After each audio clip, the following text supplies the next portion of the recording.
안녕하세요. 요즘 건강보험료는 계속 올라가는데 정작 본인이 내 병원비는 줄일 수 있다는 거 아세요? 사실 지난 연간 병원비를 많이 낸 분이라면 이 소식이 정말 중요해요. 국민건강보험에서는 실제로 낸 병원비가 일정 기준을 넘으면 그 차액을 돌려주거든요. 2026년에는 이 기준도 조정되면서 새로 받을 수 있는 대상이 늘어났다고 합니다. 오늘 영상에서는 본인이 환급금 대상인지 확인하는 방법부터 실제 신청까지 차근차근 알려드릴 텐데요. 끝까지 보시면 놓친 돈을 찾을 수 있을 거예요.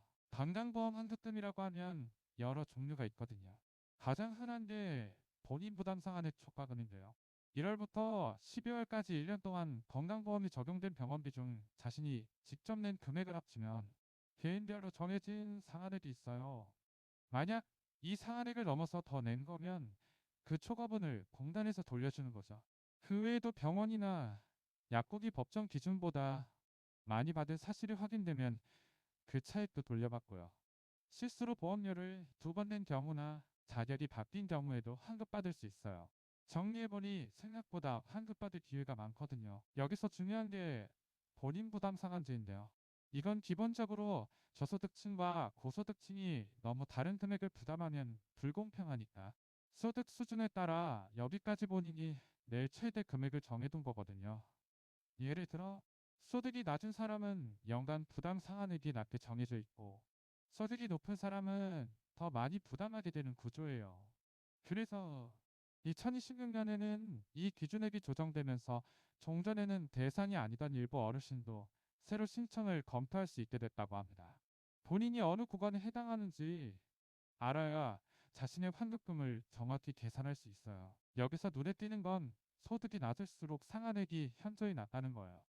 쉽게 말해 저소득 가구는 적은 금액만 참으면 환급받을 수 있고 고소득 가구는 많은 금액을 참아야 환급받을 수 있다는 뜻이죠. 원문 기준으로 보면 2026년 지급은 환급금은 건강보험료 분위와 요양병원 입원 여부에 따라 달라진다고 하는데요. 이런 차이가 있으니 자신의 소득 구간을 먼저 파악하는 게 정말 중요해요. 부부가구인지 단독가구인지에 따라서도 기준액이 달라지거든요. 이영이역 기초연금 기준을 보면 단독가구 월 247만 원, 부부가구 월 395, 12,000원이라는 수준 정도를 생각해 보시면 됩니다. 정리해보니 환급금을 받을 수 있는 경우가 생각보다 많거든요. 가장 일반적인 건 역시 본인 부담 상한액 초과금이에요. 예를 들어 만약 당신의 연간 상한액이 200만 원인데 실제로 병원비로 250만 원을 냈다면 50만 원을 돌려받는 거죠. 이것만 아는 사람이 많아서 다른 환급금은 놓치는 경우가 많아요. 병원이나 약국에서 받아 청구를 한 경우라든지 보험료 이중납부 또는 직장을 옮겨서 보험료를 정산해야 하는 경우까지 여러 상황이 있거든요. 본인이 혹시 이 중 하나라도 해당하는지 한번 체크해 보셔야 해요. 환급금 조회 방법은 생각보다 간단해요. 국민건강보험 홈페이지에 들어가서 본인 계정으로 로그인하면 환급금 조회라는 메뉴가 있거든요. 거기서 몇 번의 클릭만으로 지난 뒤 연간 자신이 낸 병원비와 상한액 그리고 환급받을 수 있는 금액이 정확히 얼마인지 한눈에 볼 수 있어요. 원문 기준으로 보면 공단에서 보내는 안내문을 받은 사람도 있고 안내문을 받지 못한 사람도 있다고 하는데요. 안내문이 없다고 해서 본인이 환급 대상이 아닌 건 아니거든요. 직접 조회해 보시길 권해요. 공인인증서나 핀번호로 로그인한 뒤 환급금 조회 항목을 클릭하시면 됩니다. 환급금 신청이 막 어렵진 않지만 몇 가지 주의할 게 있어요. 첫째, 신청 기한이 있다는 거거든요. 공단에서 환급금 대상자에게 통지를 하고 일정 기간 내에 신청받는데 그 기한을 놓치면 다음 연도에 재신청해야 할 수도 있어요. 그래서 안내문이 온다면 최대한 빨리 신청하는 게 좋아요.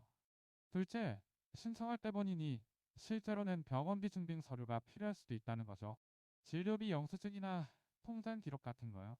셋째, 공단명이 계좌로 입금되는데 계좌 정보를 정확히 등록해야 한다는 점도 중요합니다. 실수로 잘못된 계좌를 적으면 환급금을 못 받을 수도 있거든요. 환급금 조회를 하면 크게 세 가지 결과가 나올 수 있어요. 첫 번째는 환급금이 있습니다 하는 결과인데 이 경우는 최대한 빨리 신청해야 해요. 두 번째는 환급금이 없습니다라는 결과예요. 이건 지난 일 연간 병원비가 개인 상한액보다 적다는 뜻이죠. 세 번째는 일부만 환급 가능한 경우인데요. 예를 들어 본인 부담 상한액 초과금은 없지만 병원마다 청구로 인한 환급금이 있는 경우 같은 거예요. 각각의 경우에 따라 신청 방법이 조금씩 다르니까 조회 결과를 꼼꼼히 읽고 대응하셔야 해요. 혹시 모르니 결과를 스크린샷해 두시는 것도 좋아요. 오늘 내용 정리하자면 건강보험 환급금은 소득대로 정해진 상한액을 넘어서 낸 병원비를 돌려받는 제도라는 거.